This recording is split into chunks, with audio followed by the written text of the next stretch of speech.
1장 32절에서 38절까지 말씀. 마가복음 1장 32절에서 38절까지 말씀 우리 천천히 한 목소리로 함께 말씀 읽겠습니다. 저물어 해질 때에 모든 병자와 귀신 들린 자를 예수께 데려오니 온 동네가 그 문 앞에 모였더라. 예수께서 각종 병이 든 많은 사람을 고치시며 많은 귀신을 내쫓으시되 귀신이 자기를 알므로 그 말하는 것을 허락하지 아니하시니라. 새벽 아직도 밝기 전에 예수께서 일어나 나가 한적한 곳으로 가사 거기서 기도하시더니 시몬과 및 그와 함께 있는 자들이 예수의 뒤를 따라가 만나서 이르되 모든 사람이 주를 찾나이다. 이르시되 우리가 다른 가까운 마을들로 가자. 거기서도 전도하리니 내가 이를 위하여 왔노라 하시고. 아멘. 우리 귀한 믿음의 지체들 한번 인사할 때 밝은 표정을 가지고 미소를 띠시고 인사하겠습니다. 사랑하고 축복합니다. 사랑하고 축복합니다. 오늘은 인사가 중요한 인사가 있습니다. 잘 들으셔야 돼요. 다음 주부터 이제 모자실 공사가 시작이 돼요. 그래서 이제 3층에 있는 분들은 그 자리에 못 앉습니다. 밑으로 내려오셔야 돼요. 그래서 이번에 인사할 때는 3층에 계신 분들은 2층에서 만납시다. 2층에 계신 분들은 1층으로 가면 안 됩니다. 그 뒷자리를 여러분들이 좀 확보를 해주셔야 돼요. 봉사자들도 앉아야 되고 위층에 계신 분들이 갑자기 앞자리로 오기가 쉽지 않잖아요. 그리고 늦게 오신 분들은 뒷자리에 앉으셔야 되니까 여러분이 앉아 계신 자리에서 다 이동을 하셔야 돼요. 지금 할 건 아니고 다음 주에 할 수도 있습니다. 그래서 여러분들 앞자리가 비어 있으니까 한 본인이 앉았던 자리에서 한 두세 칸만 앞으로 간다고 생각하시면 뒷자리가 넉넉하게 확보가 될 것 같습니다. 그래서 이제 이번에 인사할 때는 3층은 어떻게 해요? 2층에서 만납시다. 2층에 계신 분들은 앞자리에서 만납시다. 자, 인사하겠습니다. 앞자리에서 만납시다. 2층에서 만납시다. 찬양대는 거기 계셔도 돼요. 제가 이 무거운 성경책을 보이시죠? 이게 다 필사한 겁니다. 제가 한 거 아니고요.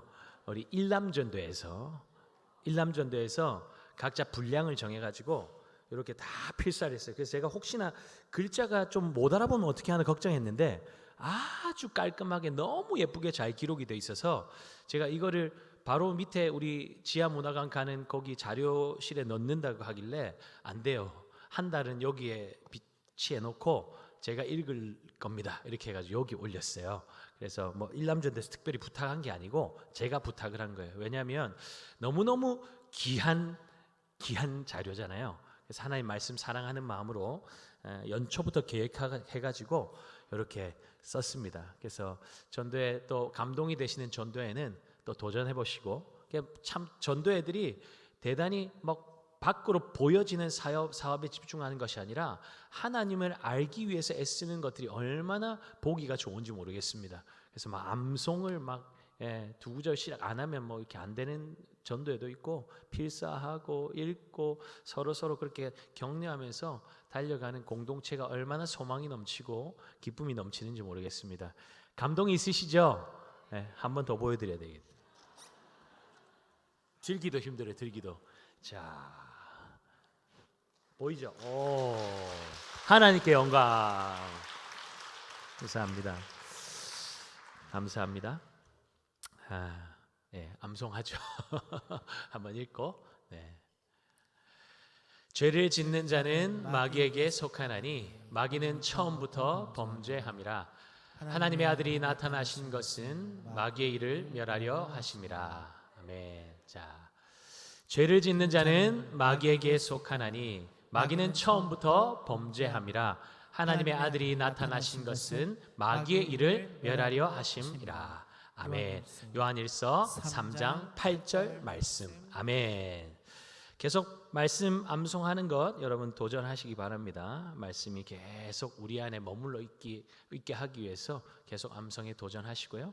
그렇게 말씀의 능력을 경험하는 저와 여러분 되시기를 바랍니다. 가버나움에 오신 예수님의 소문이 갈릴리 사방으로 퍼져 나갑니다.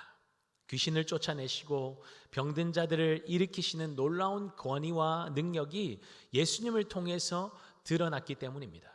모든 병자와 귀신 들린 자들, 온 동네 사람들이 시몬과 안드레의 집 문 앞에 모여듭니다. 사랑하는 가족도 의원도 해결할 수 없었고 회당으로 가도 고침을 받을 수 없었던 인생의 고통과 무거운 짐이 예수님께로 가면 해결된다는 그 확신이 그들을 예수님 앞으로 인도하고 있었습니다. 위로의 마을이라는 이름의 가버나움 땅에 예수님의 오심으로 참된 위로와 회복이 임하고 있습니다. 예수님은 우리의 치료자이십니다. 예수님은 우리의 위로자이십니다. 그분은 우리의 고통을 외면하지 않으십니다. 고통하며 신음하는 인생 가운데 찾아와 그 짐을 대신 지시는 분이 우리 주님이십니다.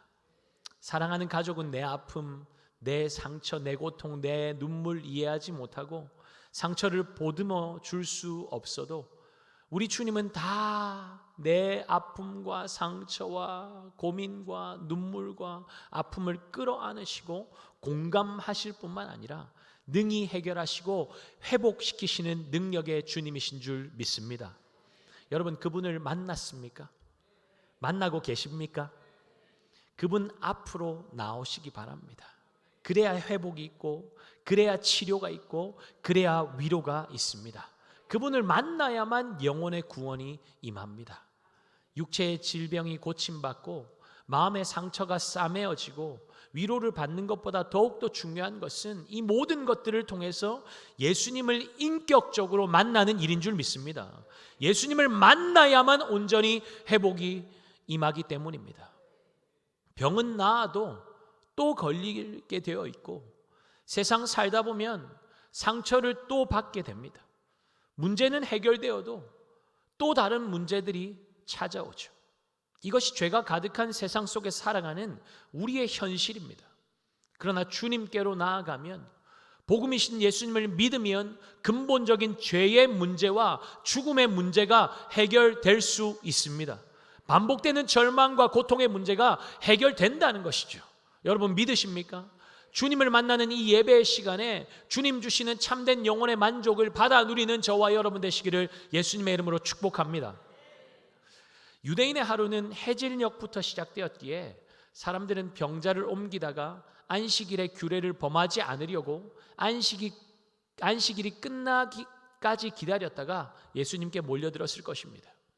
예수님은 늦은 시간까지 각색 병자들을 고쳐주시고 많은 귀신들을 쫓아내시는 고된 사역을 감당하시다가 지친 몸으로 잠자리에 드셨겠죠. 그럼에도 예수님은 새벽을 깨우고 계십니다. 35절 함께 봅니다. 새벽 아직도 밝기 전에 예수께서 일어나 나가 한적한 곳으로 가사 거기서 기도하시다니. 어제의 봉사의 피곤함에도 불구하고, 사람들의 환호가 넘치는 어제의 성공적인 사역에도 불구하고 모두가 깊이 잠들어 있는 이른 새벽, 아직도 어둠이 덮여 있는 시간에 예수님은 어둠을 박차고 일어나 그 자리를 떠나 한적한 곳으로 가십니다. 일상의 공간은 우리에게 익숙함을 더하죠. 더군다나 그 공간에 풍성함이 있고 성공하고 승리한 전리품들이 가득 차 있고 편안함까지 더해지고 있다면 영적인 깊은 단잠에 빠질 위험이 아주 큽니다. 어제까지 수많은 귀신들이 쫓겨나갔고 병고침 받은 사람들의 기뻐 뜀뛰는 소리, 예수님을 향한 감사의 박수와 환호성이 가슴 벅찬 울림으로 채워진 공간입니다. 마지막 에너지까지 아낌없이 다 쏟아 부으며 열심히 사역했습니다. 수많은 사람들이 나음받았고 일상의 회복이 일어났습니다. 열심히 일했고 놀라운 성공을 거두었으니 누리고 즐겨야 하지 않겠습니까? 잘 쉬고 잘 먹고 충전하는 시간이 필요하겠죠. 그럼에도 주님은 머물러 계시지 않습니다. 과거에 안주하지 않고 익숙함에 안주하지 않고 관성에 사로잡히시지 않고 오히려 그 자리를 박차고 일어나서 어둠을 뚫고 한적한 곳으로 나아가십니다. 여러분, 이것이 바로 사명자의 모습 아닙니까? 예수님께서 이 자리를 일어나서 어둠을 뚫고 나아가신 것은 여러분 그냥 모아서 될 것이 아닙니다. 사명자의 모습, 어둠을 뚫어내시겠다는 것이죠. 빛으로 임하시겠다는 것이죠. 죽음을 뚫고 생명을 주시겠다는 것입니다. 예수님께서 한적한 곳에서 기도하실 때 제자들이 찾아와서 예수님을 찾는 사람들이 있는 곳으로 다시 예수님을 모셔가려고 합니다. 그런데 예수님께서 뭐라고 말씀하고 계십니까? 38절이죠. 이르시되 우리가 다른 가까운 마을들로 가자. 거기서도 전도하리니 내가 이를 위하여 왔노라 하시고, 가버나움 사람들의 열렬한 호응과 제자들의 집요한 요청에도 예수님은 조금의 동요함도 없으십니다. 거기서도 전도하리니 내가 이를 위하여 왔노라. 병자를 고치시고 귀신을 내어 쫓는 것이 필요하지만 영혼의 구원보다 앞서지 않는다는 것입니다. 복음을 믿고 죄사함 받는 영혼의 구원을 받으면 깨지고 상한 마음이 위로받고 귀신이 쫓겨나가 온전케 되고 회복되는 이 모든 것들은 자연스럽게 따라오는 현상이기에 예수님은 지금 분명한 삶의 방향과 목적을 향해서 나아가고 계신 것입니다. 뭐가 먼저라는 거예요? 병 고침 받고 귀신이 쫓겨나가는 게 먼저가 아니라 뭐가 먼저입니까? 영혼의 구원이 먼저라는 거예요. 영혼의 구원을 받으면 그 모든 것들은 자연스럽게 해결되는 것입니다. 우리는 급한 일에 발목 잡힐 때가 얼마나 많습니까? 기도가 중요하다는 것은 다 알지만 실행에 옮기는 것은 쉽지 않은 것을 경험하죠. 수면 시간이 부족하면 일상생활에, 직장생활에, 업무에 지장이 생길까 봐 그 시간을 포기하기가 쉽지 않습니다. 당장 눈앞에 보이는 일 때문에 영적인 것에 소홀할 때가 너무나 많죠. 마음 관리도 마찬가지 아닙니까? 당장 눈앞에 보이는 것들 해결하느라, 겉에 신경 쓰느라 내 속 마음이 어떠한지를 돌아보지 못할 때가 얼마나 많습니까? 그러면 여러분, 보이는 것에 집중하며 살아가는 사람은, 그 삶의 우선순위가 보여지는 것에 집중되어 있는 사람은 보여지는 것에 의해서 끌려다니는 삶을 살 수밖에 없습니다. 평소에 기도를 많이 정립해 두면 바쁠 때는 안 해도 정립해 둔 것 끄집어내가지고 사용하면서 살 수 있습니까? 또는 부모님이, 우리 가족이 나를 위해서 대신해서 기도를 많이 해주고 있기 때문에 그 기도의 힘만으로 살 수 있습니까? 절대로 그럴 수 없는 거죠. 절대로 그럴 수 없습니다. 오늘 부어주시는 은혜를 받아야 오늘을 사는 것입니다. 하나님은 매일매일 순간순간 은혜를 부어주십니다. 예전에 많이 줬으니까 그걸로 만족하며 살아 하시는 분이 아니에요. 오늘 지금 이 시간 하나님의 은혜를 우리 위에 쏟아 부어주고 계신 줄 믿습니다. 누가 받는 거예요? 믿음으로 열어드리는 사람. 주님의 은혜가 필요합니다. 기도하고 간구하는 사람이 그 은혜를 취하는 것이죠. 예수님의 분명한 삶의 목적, 그 놀라운 권위와 능력이 어디서 생겼을까요? 하나님 앞에서 기도할 때 아닙니까? 왜 모두가 잠든 이른 새벽 시간에 일어나서 한적한 곳으로 나아가셨을까요?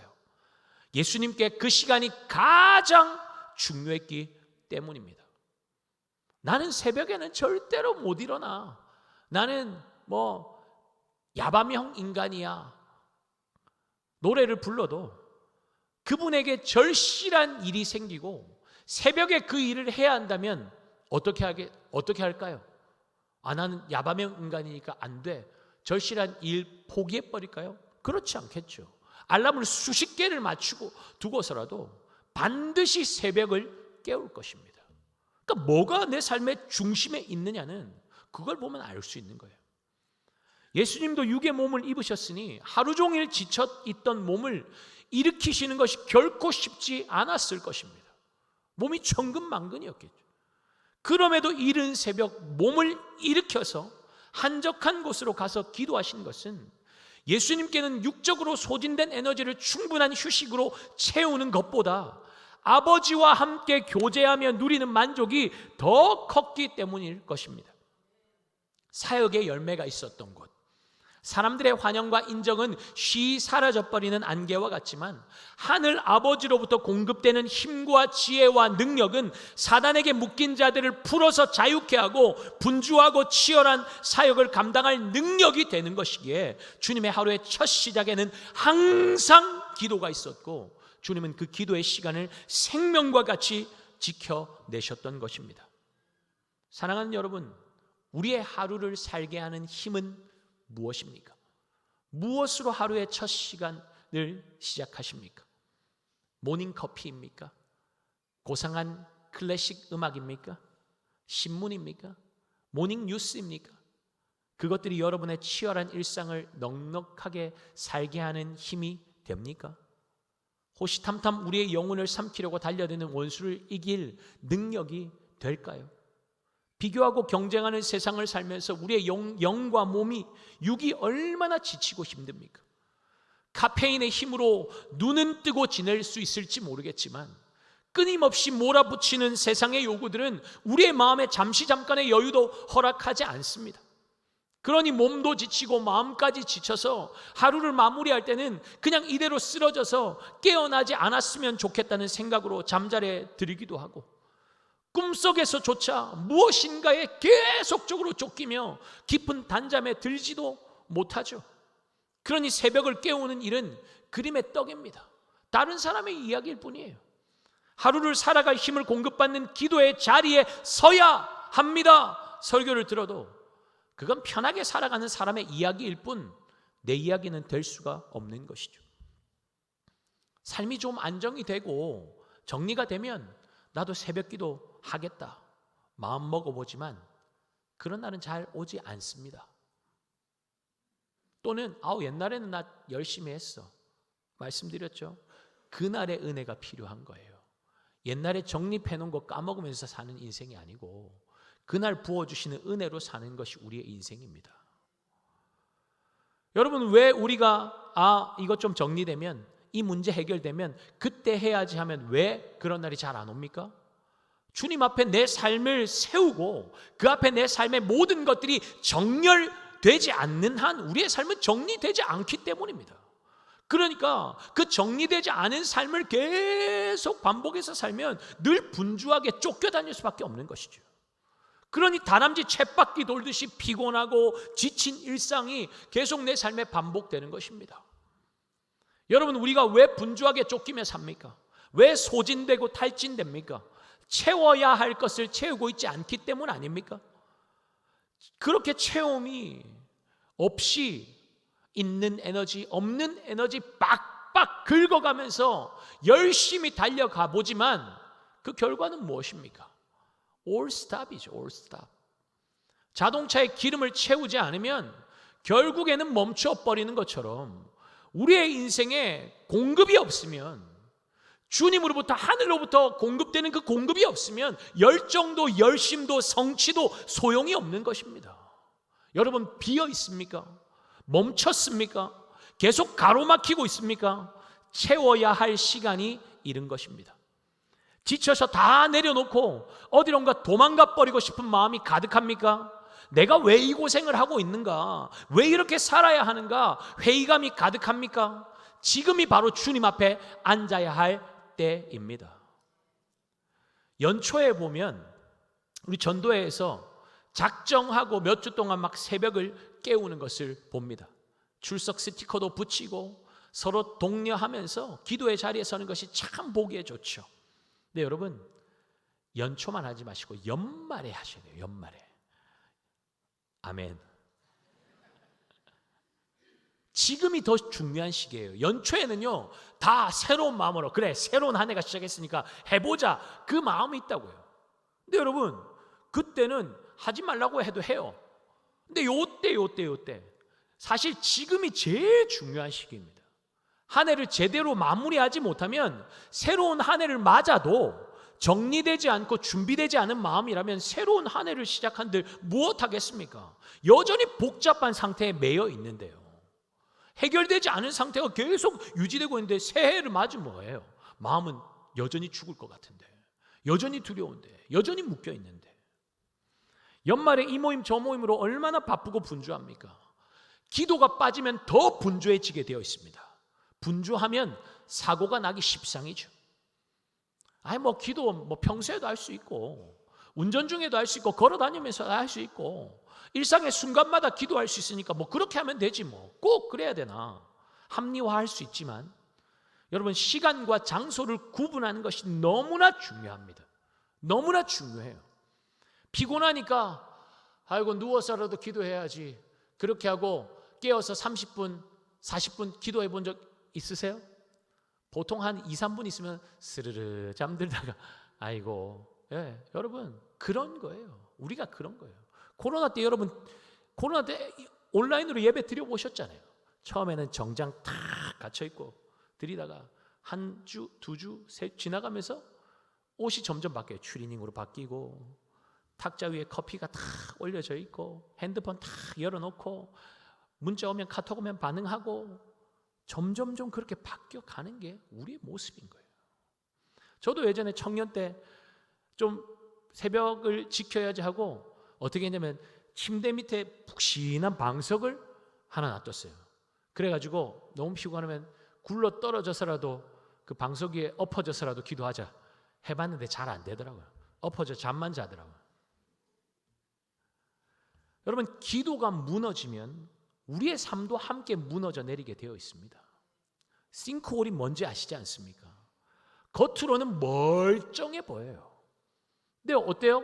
속은 텅 비어 있으니까 조금의 충격만 가해져도 구멍이 뻥 뚫려버리는 것이죠. 그러면 다 무너져 내리는 것 아닙니까? 기도하면 문제가 없습니다 라는 말씀을 드리는 것이 아닙니다. 꾸준히 기도의 자리를 지켜내는 사람의 내면은 뚫려 있지 않아요. 견고합니다. 문제를 만나도 반응이 다르죠. 여기저기 문제 해결하기 위해서 쫓아다니지 않습니다.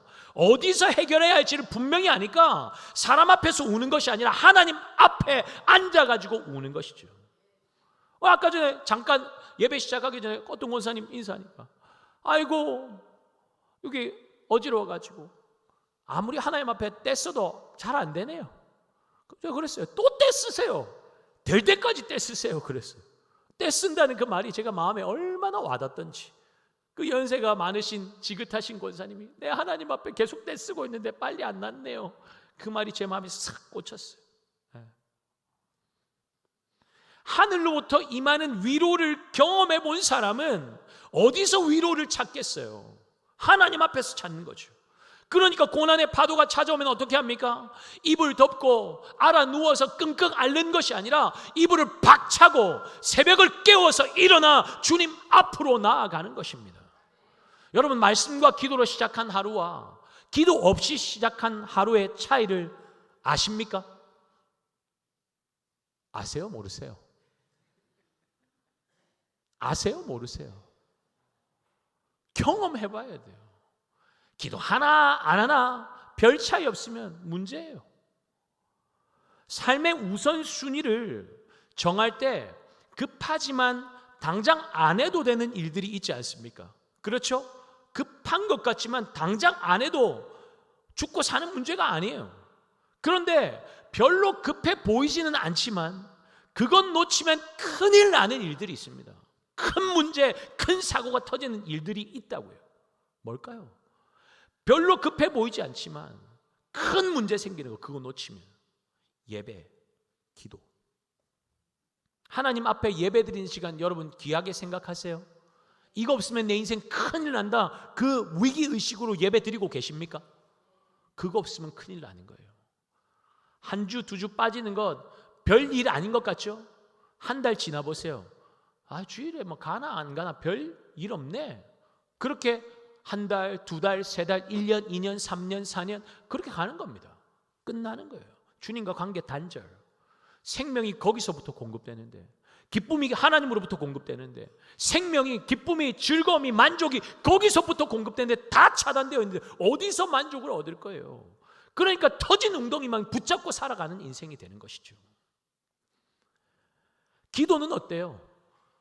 며칠, 몇 달 안 해도 티 안 나는 것 같습니다. 별로 안 중요해 보여요. 그래서 하나 안 하나 똑같네, 그럴 수 있습니다. 그런데 여러분, 고난의 바람이 쫙 불어오잖아요. 외부적인 충격이 조금만 내 인생에 가해지면 바로 티가 납니다. 내면에 구멍이 여기저기 뻥뻥뻥뻥 뚫려 있으니까 무너져 내리기 시작하면 손을 쓸 새도 없이 와르르 무너져 내리는 것이죠. 무엇 때문에 미루고 있습니까? 급해 보이지만 당장 안 해도 되는 일들 때문 아닙니까? 잘 살펴보세요. 왜 안 하고 있나? 이 일 당장 안 하면 우리 가정에 문제가 생길 것 같고 생계에 지장이 될 것 같고, 그래서 주일 이 1시간을 하나님 앞에 드리는 것을 양보해 버린다면 그것만큼 큰 낭비는 없는 것이죠. 손해예요, 손해. 하나님을 만나는 것보다 시급한 일이 도대체 무엇이 있습니까? 왜 세상의 문제가 더 커 보이죠? 왜 세상이 더 커 보이죠? 왜 당장 그 문제 해결하지 않으면 내 인생 망할 것이라는 두려움이 몰려옵니까? 세상보다 크신 하나님을 놓쳐버렸기 때문 아닙니까? 주님 놓치면 세상에 떠밀려서 무엇을 위해 사는지도 모른 채 분주하게 살아가는 것이죠. 그러면서 합리화하는 거죠. 지금은 어쩔 수 없어. 내 상황이 이러니까 그런 거야. 아닙니다. 주님을 놓쳤기 때문에 마음이 무너져 내리는 것이고, 주님 아닌 다른 것을 붙잡았기 때문에 늘 허기지고 목마른 것입니다. 우리의 삶에 무너진 상황들을 바로잡을 수 있는 능력이 사람에게는 없지만 우리 하나님께는 있는 줄 믿습니다. 질병의 문제, 관계의 문제, 경제적인 문제, 학업, 진로, 결혼, 미래, 모든 것이 우리 주님의 손 안에 있습니다. 주님이 여시면 닫을 자가 없고 주님이 닫으시면 열 자가 아무도 없습니다. 여러분, 인생의 문제는 주님 앞에서 풀어지는 것입니다. 기도의 자리에 앉을 때 역사가 일어납니다. 여러분, 이스라엘이 아말렉과 전투할 때 그 전투의 승패가 어디서 결정되는가요? 전투의 현장이 아니었죠. 기도의 자리에서 전쟁의 승패가 결정되었습니다. 모세가 손을 들어서 기도하면 이스라엘이 이기고, 팔이 피곤해서 손이 떨어지면 아말렉이 치고 들어오잖아요. 우리가 기도의 손을 내리는 것은 대적에게 알아서 나를 요리해 드시라고 우리의 삶을 송두리째 내어주는 것과 같은 것이죠. 기도의 가정의 영적인 가정들이 기도의 손을 내리고 있다면 자녀들은 원수들의 놀이개감이 되는 것입니다. 성도들이 교회를 위해서 손을 들어서 부르짖는 것을 멈추는 순간 교회는 마귀의 놀이터가 될 것입니다. 교회가 나라를 위한 기도를 쉬고 있다면 나라의 소망은 그 어디서도 찾을 수 없습니다. 기도의 손을 들어야 합니다. 기도의 손을 들어야 합니다. 여러분, 차별금지법과 같은 것들 얼마나 교묘하게 파고들고 있습니까? 가정을 해체시키는 것이고 하나님의 창조 질서를 완전히 대적하는 악법들입니다. 악법들. 그거 하나 파고들면요, 동성결혼 그냥 막 해결되는 거예요. 동성애 그냥 용인되는 것입니다. 깨어 기도해야 돼요. 깨어 기도해야 돼요. 손을 들어야 돼요. 기도하지 않는 것은 전쟁터에 무기 없이 서는 것과 같은 무모한 행위입니다. 그러나 기도하면 가장 먼저 우리의 영이 살아납니다. 기도하면 상황이 아무리 어렵고 힘들어도 뚫고 나아갈 힘이 하늘로부터 공급됩니다. 바쁘고 분주한 삶 가운데 기도가 회복되면 모든 것들이 선명해져요. 분명해져요. 사는 목적이 분명해집니다. 또한 지혜도 부어집니다. 그러면 아무리 많은 일들이 몰려와도 효과적으로 기쁨으로 그 일들을 감당해 내는 것이죠. 여러분, 하루를 기도로 시작해 보십시오. 맡겨진 일을 대하는 자세가 달라질 거예요. 사람을 대하는 자세도 달라집니다. 치열한 경쟁 사회에서 약점을 보이면 득달같이 달려들죠. 더 높이 올라가기 위해서 상대를 짓밟아야 올라가는 세상 아닙니까? 그러니 사납고 공격적이죠. 말로는 위로를 건네고 있을지 몰라도 그 위로가 칼이 되어서 돌아오는 세상은 치열한 전투의 현장입니다. 그런 곳에서 긴장감 없이 스트레스 없이 살 수 있습니까? 그러니 더 나를 세우고 예민해질 수밖에 없는 것이죠.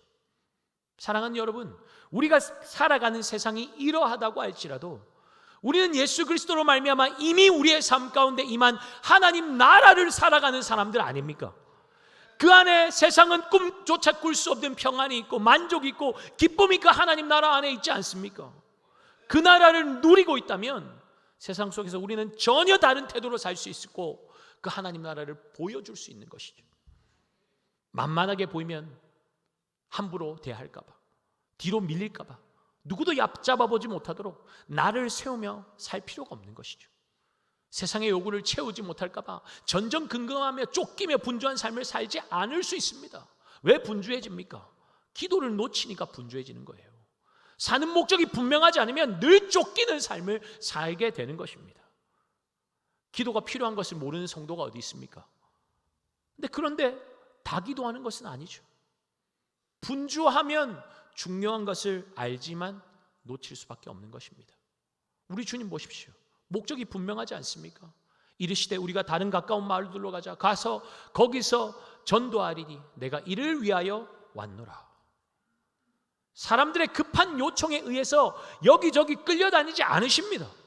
예수님은 사명이 이끄시는 삶을 사셨습니다. 어떻게 이것이 가능합니까? 이른 새벽 하루의 첫 시작을 자신을 부르신 하나님의 뜻을 구하는 기도로 시작하셨기 때문입니다. 십자가 지시기 전에 예수님께서 뭐라고 기도하십니까? 내 아버지여, 만일 할만하시거든 이 잔을 내게서 지나가게 하옵소서. 그러나 나의 원대로 마시옵고 아버지의 원대로 하옵소서. 우리 주님의 삶의 모든 초점은 자신에게 있는 것이 아니라 철저하게 아버지의 뜻에 맞춰져 있었습니다. 그러니 그분은 하늘의 뜻을 이 땅 가운데 이루는 삶을 사셨고 그 삶으로 우리를 초청하고 계시는 것입니다. 마태복음 6장 9절 10절 우리 함께 읽겠습니다. 그러므로 너희는 이렇게 기도하라.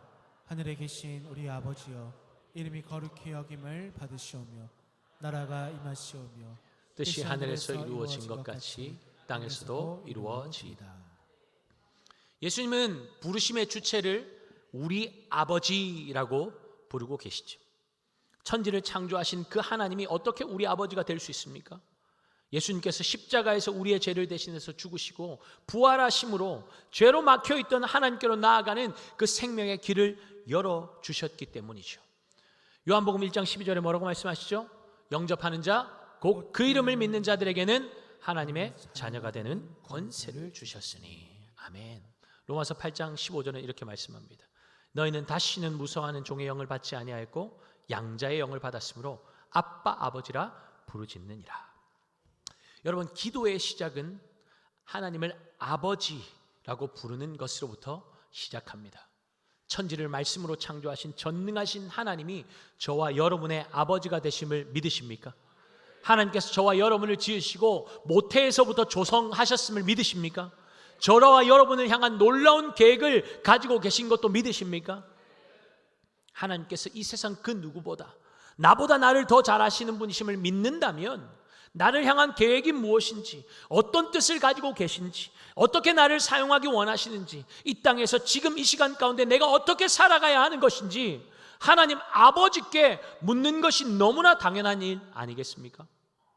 여러분, 기도는 자녀에게 주어진 특권입니다. 언제든지 무엇이든지 구할 수 있습니다. 자녀는 아버지 앞에 있는 모습 그대로 나아가면 되는 거예요. 힘든데 아무렇지 않은 척 할 필요도 없고, 아프고 상했는데 괜찮은 척 할 필요도 없습니다. 아프면 아프다고, 힘들면 힘들다고, 어떻게 해야 할지 모르겠으면 모르겠다고, 필요한 것 빨리 달라고 뒹굴며 떼쓰면 어떻습니까? 자녀인데요. 자녀인데 그러면 어때요? 내가 이렇게 기도하면 하나님이 안 좋아하시겠지? 이렇게 기도하는 것은 잘못된 거겠지? 좀 더 성숙한 기도를 해야 되겠지? 그러면 지금 이 마음의 상태로는 안 되니까 좀 마음이 진정된 후에 좀 갖추고 나서 그때 하나님 앞에 나아가야지. 만약 하나님 앞에 나아가는 마음이 그러하다면 우리는 아버지를 제대로 알고 있는 것이 아닙니다. 철저하게 오해하고 있는 거예요. 우리의 모든 것을 아시는 하나님 아버지 앞에 감출 것이 무엇이 있습니까? 아버지는 우리가 덮어쓰고 살아가는 그 가면을 보기를 원하시는 것이 아니라, 때에 맞게 바꿔 쓰는 그 가면을 보기를 원하는 것이 아니라, 그 가면 안에 눈물 범벅, 콧물 범벅 되어 있는 그 우리의 얼굴을 보기를 원하십니다. 우리의 얼굴을 손으로 만져주고 그 눈물을 닦아주기를 원하신다고요. 가면 쓰고 있으면 어떡해요? 얼굴을 만지고 싶은데, 얼굴을 비비고 싶은데 벗어야죠. 있는 모습 그대로 주님 앞에 나아가는 거죠. 그래서 예수님께서 기도를 가르치실 때 이방인들처럼 증언부언 기도하지 말라 말씀하십니다. 왜죠? 우리 아버지는 우리 아버지 하나님은 자녀들이 구하기 전에 자녀에게 있어야 할 것이 무엇인지를 정확하게 아시는 분이기 때문이라는 것입니다. 아멘입니까? 우리가 구하기도 전에 우리의 필요를 정확하게 알고 계신 분이 우리 아버지 하나님이십니다. 여러분, 자녀가 하나님 나에게 어떤 분이신지, 나는 그분에게 어떠한 존재인지, 그분은 안에서 누리는 것들이 도대체 어떠한 것들인지, 바울이 간구했던 것처럼 우리가 하나님 안에서 누리는 기업의 영광의 풍성함이 무엇이며 그의 힘의 위력으로 역사하심을 따라 믿는 우리에게 베푸신 능력이 얼마나 크고 놀라운지 아는데 어떻게 세상의 눈치 보고 세상에 묶여서 종노릇하며 살아갈 수 있겠습니까? 불가능한 것이죠. 여러분, 치열한 경쟁 속에서 혹시 뒤처질까 봐 두려움 가운데 있는 분이 있습니까? 미래에 대한 염려로 불면의 밤을 보내고 있는 분이 있습니까? 먹고 사는 문제에 매여서 기쁨을 잃어버린 분이 있습니까? 어떻게 살아야 할지 막막해서 한숨만 짓고 있는 분이 있습니까? 새벽을 깨우시기 바랍니다. 장소를 구분하시기 바랍니다.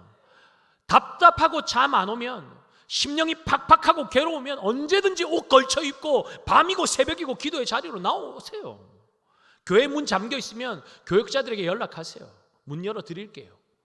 죽을 만큼 힘들어서 잠도 제대로 못 이루고 괴로워서 기도하겠다는데 그것 하나 못 해드리겠습니까? 왜 이렇게 열심히 살아야 하는지도 모른 채 목적 없이 열심히만 달려가고 있습니까? 강제로 스탑되기 전에 잠시 멈추십시오. 쉬지 않고 열심히 달린다고 목적지에 더 가까워지는 것이 아닙니다. 여러분, 출애굽한 이스라엘 백성들 생각해 보십시오. 가나안 땅을 향해서 열심히 가면 뭐합니까? 보름이면 들어갈 수 있는 그 길을 40년에 걸쳐서 뺑뺑이 돌고 들어가지 않습니까? 하나님의 뜻과 상관없이 살면 이렇게 허비하고 낭비하는 삶을 사는 것입니다. 그러니 삶의 목적을 분명히 하시고 표대를 향해서 달려가는 것이 더욱더 중요한 것입니다. 목적을 분명히 하시고 나의 부르심의 목적이 무엇인지 분명히 하시고 그 표대를 향해서 전력 질주하는 저와 여러분 되시기를 예수님의 이름으로 축복합니다. 여러분, 삶의 목적이 무엇입니까? 어디서 그 목적을 발견하고 있습니까? 내 인생의 목적은 나를 지으시고 나를 부르신 하나님 아버지 앞으로 가야만 알 수 있는 것입니다. 우리 주님은 늘 아버지 앞에서 자신을 부르신 하나님의 뜻을 확인하며 사명의 길로 걸어가셨습니다. 하나님의 이름이 거룩히 여김을 받으시도록, 하나님 나라가 이 땅 가운데 임하도록, 하나님의 뜻이 이 땅 가운데 이루어지도록 그렇게 자신의 생명까지 아낌없이 드리는 삶을 사셨습니다. 그리고 십자가에서 이 땅에서의 삶을 마치실 때 뭐라고 말씀하시죠? 다 이루었다.